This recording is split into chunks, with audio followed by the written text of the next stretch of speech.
Iran రాజకీయాల్లో అనూహ్య మార్పులు చోటు చేసుకున్నాయి. Supreme leader Ayatollah Ali Khamenei మరణానంతరం ఆయన వారసుడిగా కుమారుడు మొజ్తబా ఖమేనీ ఎంపికయ్యారు. ఇరాన్లోని అత్యున్నత నిర్ణాయక మండలి అసెంబ్లీ ఆఫ్ ఎక్స్పర్ట్స్ ఈ నిర్ణయం తీసుకున్నట్లు ఇరాన్ ఇంటెలిజెన్స్ వెల్లడించింది. ఇరాన్ అత్యున్నత నాయకత్వ బాధ్యతలను అలీ ఖమేనీ రెండో కుమారుడు మొజ్తబా ఖమేనీ చేపట్టనున్నారు. ఇరాన్ ఇస్లామిక్ రిపబ్లికన్ సిద్ధాంతాల ప్రకారం ఇది అత్యంత సున్నితమైన అంశం. ఎందుకంటే ఇరాన్ ఎప్పుడు వారసత్వ పాలనను వ్యతిరేకిస్తూ ఉంటుంది. ఇప్పుడు తండ్రి తరువాత కొడుకే అధికారంలోకి రావడం ఆ సిద్ధాంతాలకు విరుద్ధమని విశ్లేషకులు భావిస్తున్నారు.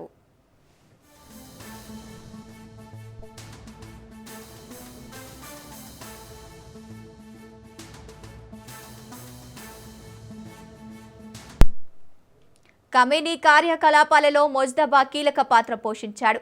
ఈ నేపథ్యంలో Islamic revolution guards corps Mojtaba ఖమేనీకి మధ్య చాలా రోజుల నుంచి క్లోజ్ రిలేషన్ ఉన్నట్లు సమాచారం అందుతోంది.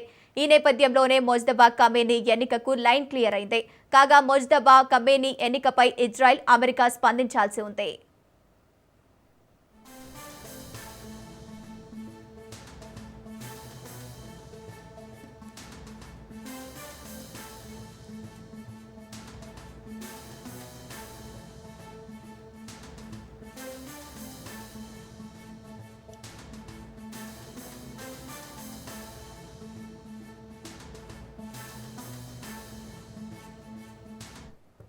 ఇరాన్ రాజకీయాల్లో అనూహ్య మార్పులు చోటు చేసుకున్నాయి.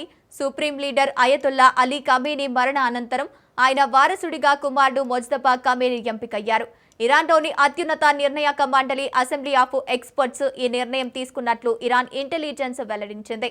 ఇరాన్ అత్యున్నత నాయకత్వ బాధ్యతలను అలీ ఖమేనీ రెండో కుమారుడు మొజ్తబా ఖమేనీ చేపట్టనున్నారు.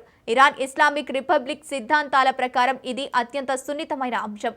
ఎందుకంటే ఇరాన్ ఎప్పుడు వారసత్వ పాలనను వ్యతిరేకిస్తూ ఉంటుంది. ఇప్పుడు తండ్రి తర్వాత కొడుకే అధికారంలోకి రావడం ఆ సిద్ధాంతాలకు విరుద్ధమని విశ్లేషకులు భావిస్తున్నారు.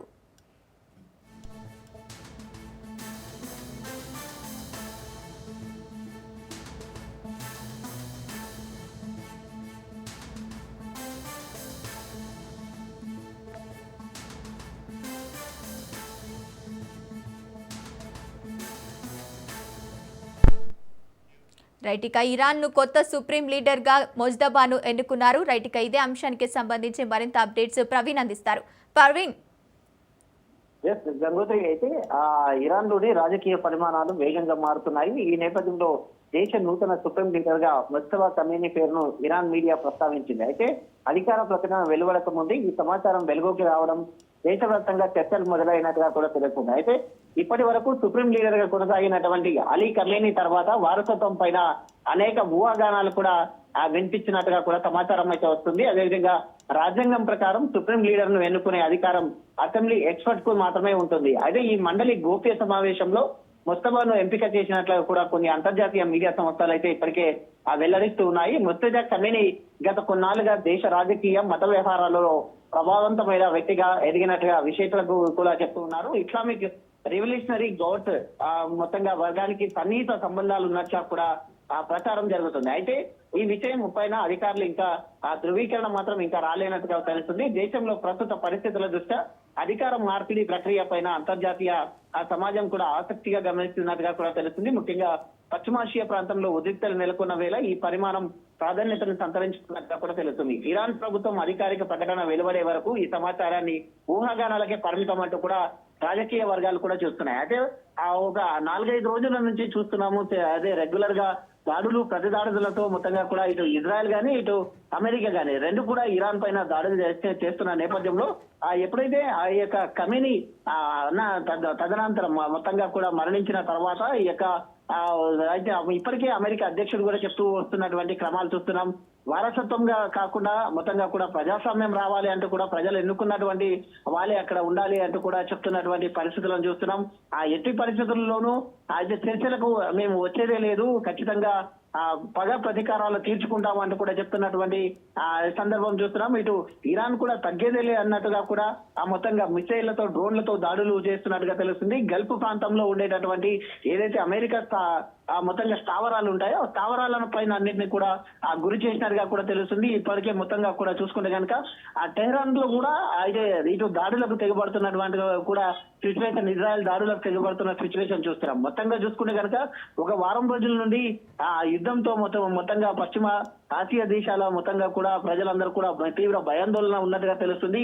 ఈ సమయం లోపల మొత్తంగా కూడా ఆ చీఫ్ ని కోల్పోయిన తర్వాత నూతన చీఫ్ గా ఎవరిని ఎన్నుకుంటారు అనే క్రమం లోపల కూడా తీవ్ర ఆ ఉత్కంఠ మధ్యలో అయితే సోషల్ మీడియా వేదికగా కానీ ఇటు అంతర్జాతీయ మీడియా వేదిక కానీ అక్కడ ఉన్నటువంటి ఇరాన్ మీడియా కానీ మొత్తంగా చూసుకునే కనుక ఈ ఖమేనీ రెండవ కుమారుడైన ముర్తజాను మాత్రమే ఎన్నుకుంటారు అంటే కూడా ఆ ఒక సందర్భంగా తెలిపినటువంటి క్రమంలో చూస్తున్నాం. అటు అసెంబ్లీ ఎక్స్పర్ట్స్ ఉంటారు కాబట్టి వాళ్ళకు అసెంబ్లీ ఎక్స్పర్ట్స్ ఇంకా అధికార ప్రకటన చేయాల్సి ఉంటుంది. ఎవరైతే సుప్రీం గా ఎన్నుకోబడతారో వాళ్ళు మొత్తంగా కూడా ఈ దానికి సంబంధించినటువంటి ఆ యొక్క దేశానికి సంబంధించినటువంటి సైనిక వ్యవహారం కానీ మొత్తంగా కూడా ఈయన చేతిలోనే ఉంటుంది. కాబట్టి మొత్తంగా చూస్తుంటే కనుక మరి కాసేపట్లో కానీ మొత్తంగా కూడా అసెంబ్లీ ఎక్స్పర్ట్ అధికారికంగా ఇంకా ప్రకటించే అవకాశాలు ఉన్నట్టుగా కూడా తెలుస్తుంది. ఇప్పటికైతే జాతీయ మీడియాతో పాటు ఇరాన్ మీడియా కూడా ఇప్పటికే ఇక ముర్తజాను ఆ సుప్రీం చీఫ్ గా ఎన్నుకుంటారు అంటూ కూడా చెప్పినటువంటి సిచ్యువేషన్ చూస్తున్నాం.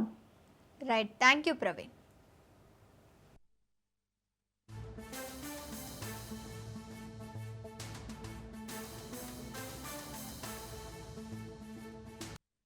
బ్రేకింగ్ న్యూస్ చూస్తున్నాం. పశ్చిమాసియాలో బాంబుల వర్షం కురుస్తోంది. దాడులు మరింత ఉద్రిక్తమయ్యాయి. ఇరాన్, లెబనాన్లపై అమెరికా, ఇజ్రాయెల్ విరుచుకుపడ్డాయి. ఇరాన్ అధ్యక్ష భవనంతో పాటు 2 అణు కేంద్రాలపై దాడులు చేశాయి. ఖమేనీ వారసుని ఎన్నుకోవడానికి ఓటింగ్ నిర్వహించాల్సిన కార్యకలాపాలపై బాంబులు వేశారు. మరోవైపు హెజ్బొల్లా లక్ష్యంగా దాడులకు దిగిన ఇజ్రాయెల్ సైన్యం లెబనాన్లోకి ప్రవేశించింది. ఇటు అమెరికా స్థావరాలు, ఎంబసీలను ఇరాన్ లక్ష్యంగా చేసుకుంది. అమెరికా అమెజాన్ సెంటర్లపై దాడులు చేసింది.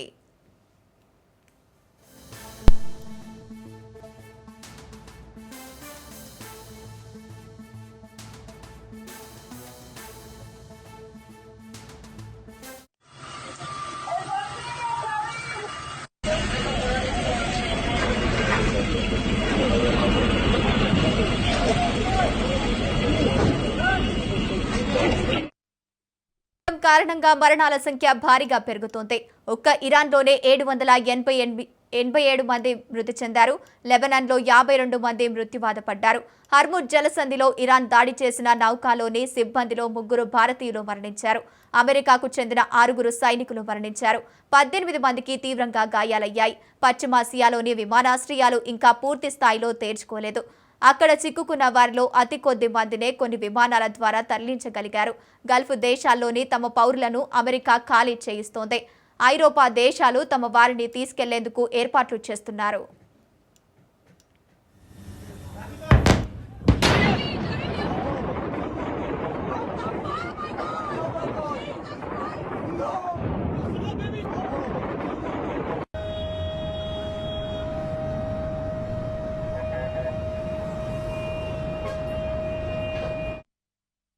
కు మద్దతుగా హెజ్బొల్లా మిలిటెంట్ల రంగంలోకి దిగడంతో ఇజ్రాయెల్ మరింత దూకుడు పెంచింది.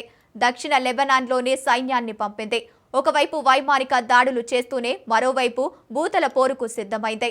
మరోవైపు ఇజ్రాయెల్ సరిహద్దుల్లో మోహరించిన సైన్యాన్ని అక్కడి నుంచి తరలిస్తున్నట్లు లెబనాన్ ప్రభుత్వం వెల్లడించినట్లు నేషనల్ న్యూస్ ఏజెన్సీ వెల్లడించింది. Oh my God!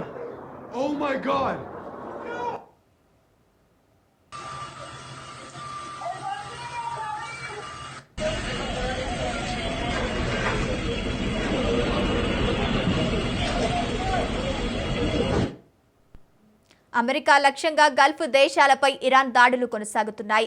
సౌదీ అరేబియాలోని రియాద్లో ఉన్న అమెరికా ఎంబసీపై 2 డ్రోన్లతో ఇరాన్ దాడి చేసింది. స్వల్పంగా భవనం దెబ్బతింది. ఇప్పటికే కువైట్ ఎంబసీపై ఇరాన్ దాడులకు దిగింది. దాడుల నేపథ్యంలో సౌదీ, కువైట్లలో ఎంబసీలను అమెరికా మూసివేసింది.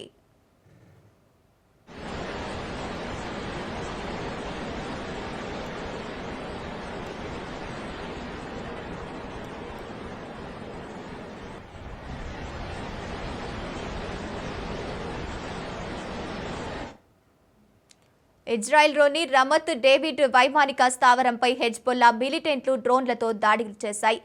ఖతార్ ఎనర్జీకి చెందిన 2 కేంద్రాలపై ఇరాన్ దాడులు చేసింది.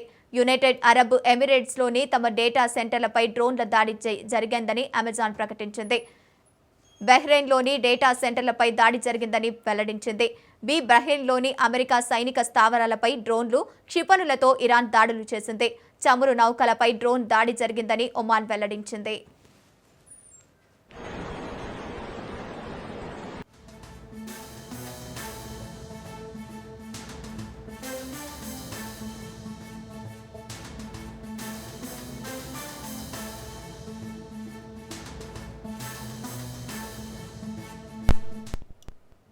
ఆదిలాబాద్ జైలు నుంచి మాజీ ఎమ్మెల్యే బాల్కా సుమన్ విడుదలయ్యారు. క్యాతనపల్లి అల్లర్ల ఘటనలో గత నెల 18 నుంచి బాల్కా సుమన్ జైల్లో ఉన్నారు. అయితే 2 కేసుల్లో బాల్కా సుమన్ కు ఇప్పటికే బెయిల్ మంజూరైంది. దీంతో జైలు నుంచి విడుదలయ్యారు.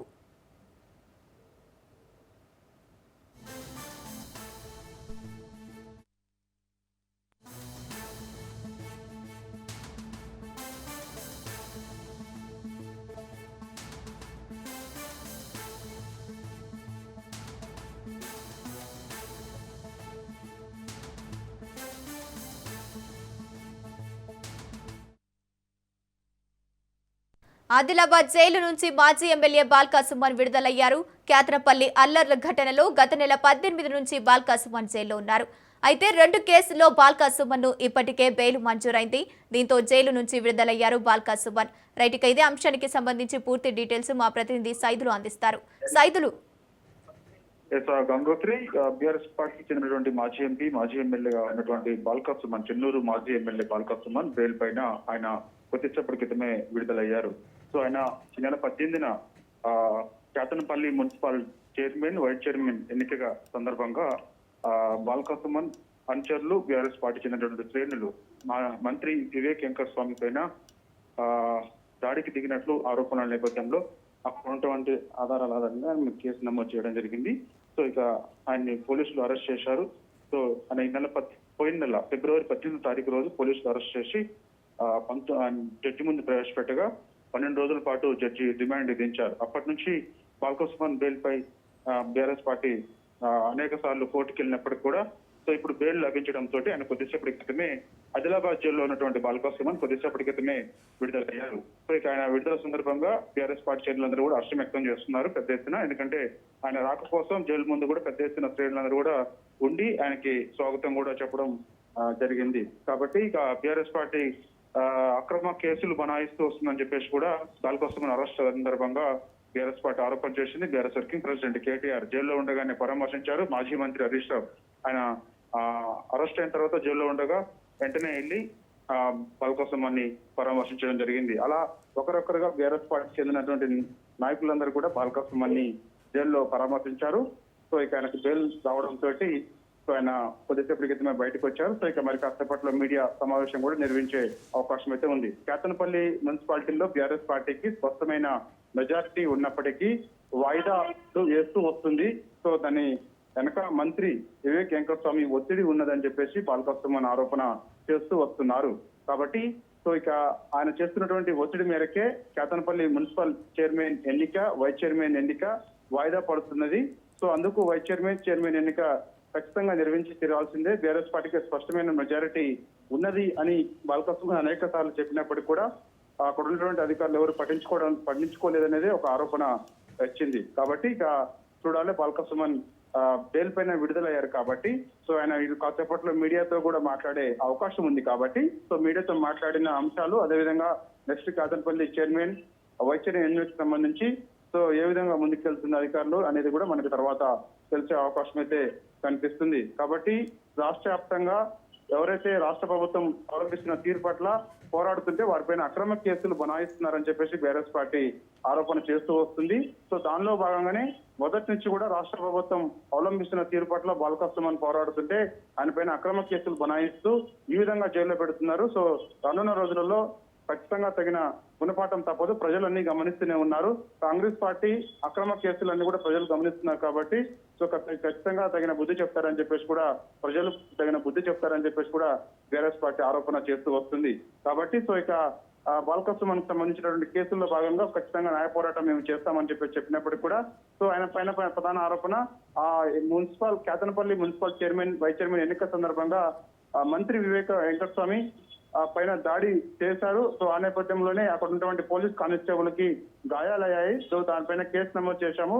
ఆ కేసు ఆధారంగా దర్యాప్తు చేసి బాల్క సుమన్ ని అరెస్ట్ చేశామని చెప్పేసి పోలీసులు ఒక స్టేట్మెంట్ ఇచ్చినప్పటికీ కూడా అది అక్రమ కేసు అని చెప్పేసి కూడా బీఆర్ఎస్ పార్టీ మండిపడింది. Right, thank you Saidulu.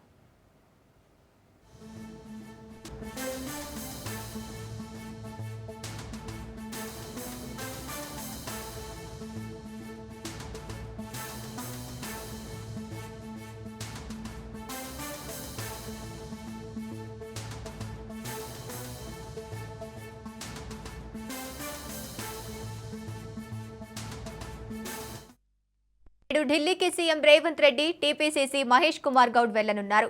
Rajya Sabha స్థానంపై హైకమాండ్తో చర్చలు జరపనున్నారు.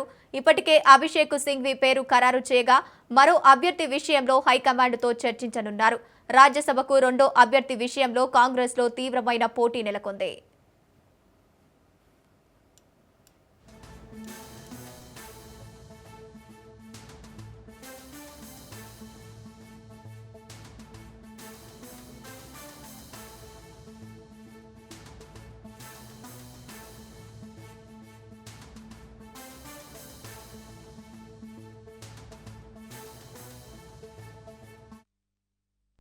నేడు ఢిల్లీకి సీఎం రేవంత్ రెడ్డి, టీపీసీసీ మహేష్ కుమార్ గౌడ్ వెళ్లనున్నారు.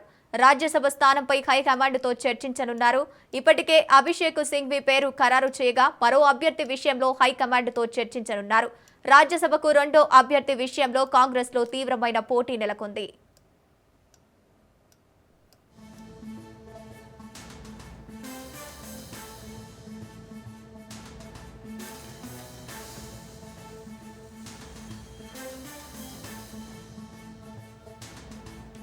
హైదరాబాద్ బాచుపల్లిలో అగ్ని ప్రమాదం జరిగింది. ఫర్నిచర్ షాప్లో ఒక్కసారిగా మంటలు చెలరేగాయి. దీంతో షాపులోని సామాగ్రి పూర్తిగా దగ్ధమైంది. స్థానికులు భయంతో పరుగులు తీశారు. స్థానికుల సమాచారం మేరకు ఫైర్ సిబ్బంది అక్కడకు చేరుకుని మంటలను అదుపు చేశారు.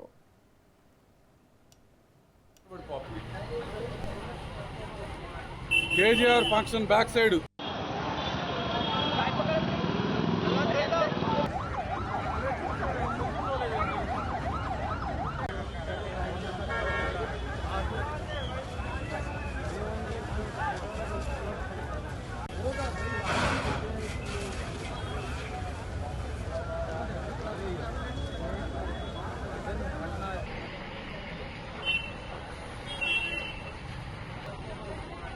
KGR function back side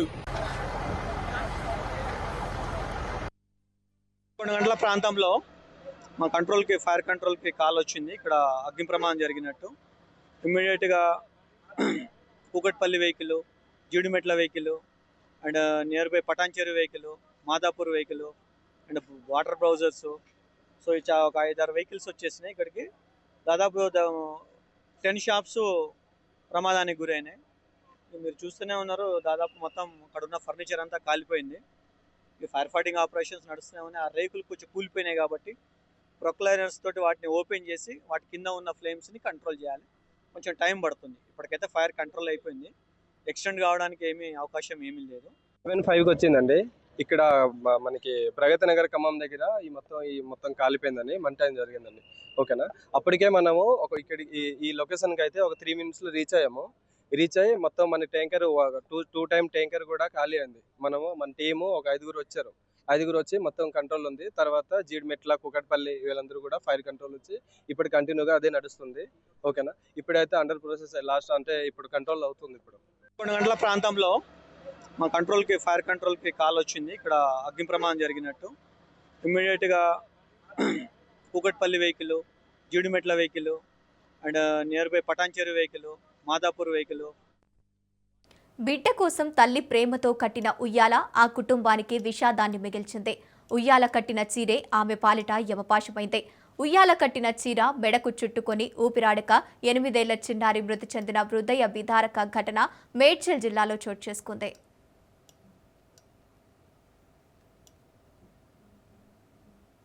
Medchal జిల్లా జవహర్ నగర్ పోలీస్ స్టేషన్ పరిధిలో నివాసం ఉంటున్న నవనీత అనే మహిళకు 2 ఆడపిల్లలు.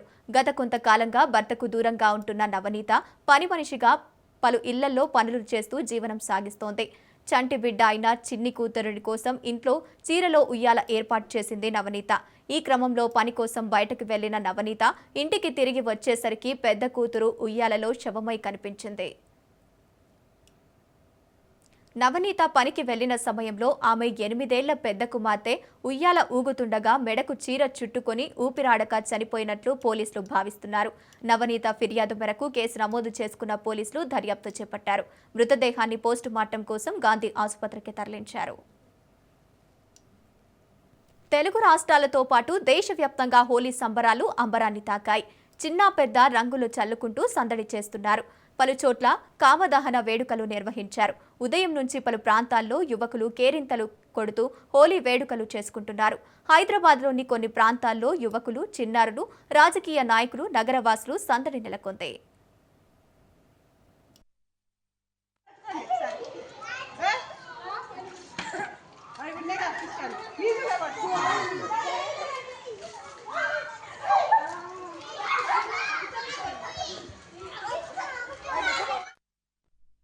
వర్ణంలో కుర్రకారు హుషారుగా పాటలు పాడుతూ డాన్సులు చేశారు. ఒకరికొకరు ముఖానికి సహజ సిద్ధమైన రంగులు అందుకుని కేరింతలు కొట్టారు. చిన్న పెద్ద అనే తేడా లేకుండా అందరూ హోలీ వేడుకల్లో మునిగి తేలారు. గల్లీ గల్లీలో హోలీ సంబరాలు అంబరాన్నంటాయి. పలుచోట్ల హోలీ ఈవెంట్స్ సైతం ఏర్పాటు చేశారు. డీజే సాంగ్స్తో, రెయిన్ డాన్సుతో కుర్రకారులు జోరు ఉర్రుతలు ఊగుతున్నారు. ఈ యూత్ హోలీని మరింత కలర్ఫుల్గా ఎంజాయ్ చేస్తున్నారు. హోలీ పండగంటేనే రంగుల హరివిల్లు. దేశవ్యాప్తంగా హోలీ సంబరాలు అంబరాన్నంటుతున్నాయి. ఒకరికొకరు రంగులు చల్లుకుంటూ సందడి చేస్తున్నారు. రంగులు, సాంప్రదాయ నృత్యాలలో, సెలబ్రేషన్స్లో ఎంజాయ్ చేస్తున్నారు. మరీ ముఖ్యంగా హైదరాబాద్లో హోలీ సంబరాలు ఘనంగా జరుగుతున్నాయి. డీజే మోతలతో వీధులన్నీ కిక్కిరిసిపోతున్నాయి. పలు ప్రాంతాల్లో అర్ధరాత్రి హోలికా దహనాలు నిర్వహించారు. రంగులు చల్లుకుని స్వీట్లు పంచుకుంటున్నారు ప్రజలు.